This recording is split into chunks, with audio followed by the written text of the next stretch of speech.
Bihar politics की सबसे बड़ी खबर है। नीतीश कुमार को पलटू राम कहते हैं और अब खबरें चल रही मीडिया में कि नीतीश कुमार भारतीय जनता पार्टी का जो गठबंधन है, महागठबंधन, उनको छोड़कर आरजेडी के साथ चले जाएंगे और उनने मुलाकात की है तेजस्वी यादव से, आरजेडी के नेता से। और जेडीयू इस बार जो है, पहले जेडीयू आरजेडी की सरकार थी, जब दोनों के बीच नहीं बनी तब आरजेडी ने और जेडीयू के बीच में मतलब फूट पड़ गई दोस्तों, और जेडीयू ने भारतीय जनता पार्टी के बिहार में सरकार बना दी। नीतीश को जो सीएम है बिहार के, वो उन्हें डराने की कोशिश की जा रही है और खबरें चल रही मीडिया में कि नीतीश कुमार इंडिया गठबंधन में जा रहे हैं, मीटिंग करने जा रहे हैं। दरअसल पूर्व पीएम मनमोहन सिंह का निधन हो गया और निधन के कारण वे उनके परिवार से 7वां श्रद्धांजलि देने गए, लेकिन मीडिया जो मोदी सरकार के खिलाफ, भाजपा सरकार के खिलाफ खबर चलती है, वो लगातार ब्रॉडकास्ट कर रही है कि अब इंडिया गठबंधन में जाएंगे और मोदी सरकार एनडीए का साथ छोड़ देंगे दोस्तों। लेकिन यह बात सच है कि जब से महाराष्ट्र के चुनाव हुए, वहां पर एकनाथ शिंदे पीएम सीएम थे, वहां के मुख्यमंत्री थे दोस्तों, और तब वहां पर भारतीय जनता पार्टी ने और मोदी सरकार ने, ये आरोप है, हमारे पास इसका कोई सबूत नहीं है, कि एनसीपी शिवसेना को तोड़कर डबल डबल बना दी और एनसीपी को तोड़कर अजीत पवार के नेतृत्व में अलग पार्टी बना दी, शरद पवार को पैदल कर दिया। इस तरह उद्धव ठाकरे को पैदल करते हुए शिवसेना को तोड़कर एकनाथ शिंदे को बना दिया। अब एकनाथ के शिंदे में भाजपा ने मिलकर सरकार बनाई दोस्तों, लेकिन जब अब चुनाव हुए 2024 में विधानसभा के, तब भारतीय जनता पार्टी पूर्ण बहुमत से आई और उनके समर्थन में जो महायुति के गठबंधन के थे, अजीत पवार और एकनाथ शिंदे दोस्तों, तीनों ने मिलकर सरकार बनाई, लेकिन भाजपा को सबसे ज्यादा सीटें मिली 107। तो इसी कारण भारतीय जनता पार्टी का सीएम बनना चाहिए, तो देवेंद्र फडणवीस को सीएम बना दिया दोस्तों। तब से नीतीश कुमार घबराए हुए, जो सीएम था, जो मुख्यमंत्री था, वो डिप्टी सीएम बन गया, और जो डिप्टी सीएम था वो सीएम बन गया। तो जिस तरह महाराष्ट्र में भाजपा ने नैरेटिव सेट किया और उस नैरेटिव सेट के कारण भाजपा को वहां सत्ता मिली, सबसे ज्यादा सीटें मिली, और जो डिप्टी सीएम था वो सीएम बन गया भाजपा का, और जो शिवसेना का सीएम था वो डिप्टी सीएम बन गया। इस कारण नीतीश कुमार सकते में है और अगले आने वाले साल में चुनाव होने वाले हैं विधानसभा बिहार में, और इसके कारण अलर्ट है नीतीश कुमार कि भैया अगर भाजपा के साथ रहेंगे तो भाजपा पेल देगी, हमें डिप्टी सीएम बना देगी। हो सकता है इसी बीच आरजेडी की सरकार आ जाए, लालू प्रसाद यादव की सरकार आ जाए, और लालू प्रसाद की आ जाए तो हमारा क्या होगा। इस कारण नीतीश कुमार परेशान हैं, लेकिन वे भाजपा को नहीं छोड़ सकते। अगर वे भाजपा को छोड़ना है, उनकी जितने सांसद हैं उससे दुगने भारतीय जनता पार्टी इंतजाम कर देगी, लेकिन जो असर होगा नीतीश कुमार का वो तो पता है हम सबको, क्या भाजपा कर सकती है। मतलब भाजपा के साथ जुड़ना, भाजपा को छोड़ना, दोनों घातक हैं, लेकिन भाजपा की शर्तों पे चलते रहोगे तभी फायदा होगा। तो इस तरह नीतीश कुमार परेशान है और इस परेशानी की यही जड़ है कि अगले साल चुनाव है विधानसभा के, और वो चुनाव के कारण कि अगर वे सत्ता से हटते हैं, जाते हैं, तो इसका सारा दोष भाजपा का होगा। इसलिए भाजपा से हटना चाहते हैं, और जीतन राम मांझी जो हम हैं, हिंदुस्तान अवाम मोर्चा, उनने साफ कह दिया वे एनडीए के साथ हैं। विधानसभा चुनाव होगा, हम खुद चुनाव लड़ेंगे, अपने दम पर लड़ेंगे, किसी का समर्थन नहीं लेंगे, किसी का साथ नहीं।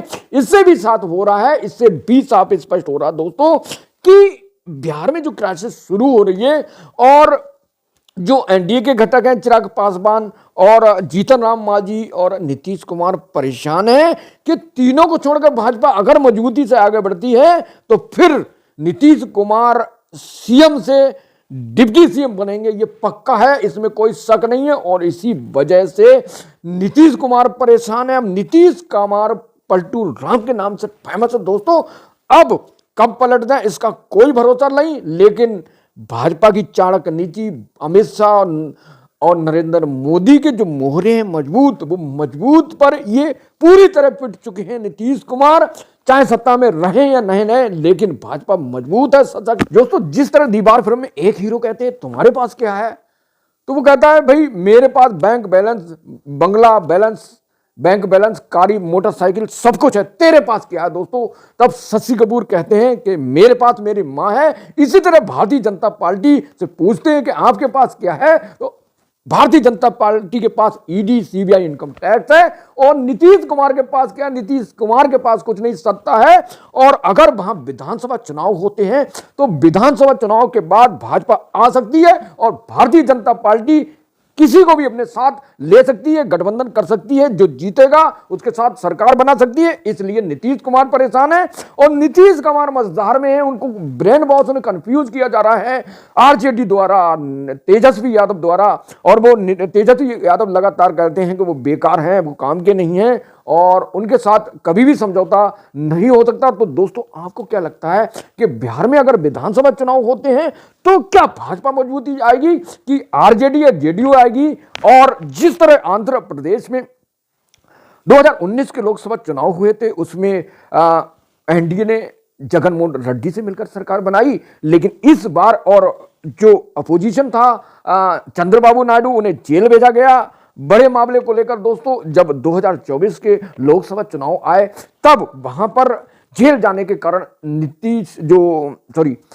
चंद्रबाबू नायडू थे, वो लोकप्रिय हुए, सत्ता में आए और उन्होंने जो उनको तकलीफ थी ईडी के द्वारा, उन पर बहुत सारी कार्रवाई हुई, उन्हें जेल भेजा गया। उस तकलीफ को दूर करने के लिए सत्ता में बहुमत पाने के बाद, वहां से अच्छी सीट लाने के बाद, जगनमोहन रेड्डी हारने के बाद और चंद्रबाबू नायडू के जीतने के बाद उन्हें अपने जो क्लेश था वो दूर करने के लिए एनडीए का साथ लिया दोस्तों। तो वहां एक मजबूती से एनडीए के घटक हैं नीतीश बिहार से और आंध्र से चंद्रबाबू नायडू, जो फेविकोल के मजबूत जोड़ से भी ज्यादा है, जो नहीं टूट सकता, क्योंकि ये एग्रीमेंट, ये समझौता हुआ नरेंद्र मोदी और चंद्रबाबू नायडू के बीच में कि भैया आप सीएम ले लो, आपके सारे बवाल हम खत्म कर देंगे और आप हमारे साथ जुड़ो। जिस तरह महाराष्ट्र चुनाव के बाद अजीत पवार के जो केस थे 1000 करोड़ के, वो खत्म कर दिए, क्योंकि भाजपा अपने हिसाब से नैरेटिव सेट करती है। भाजपा की दुश्मनी और दोस्ती दोनों ही घातक हैं। उनके दायरे में उनके हिसाब से रहोगे तो फायदे में रहोगे,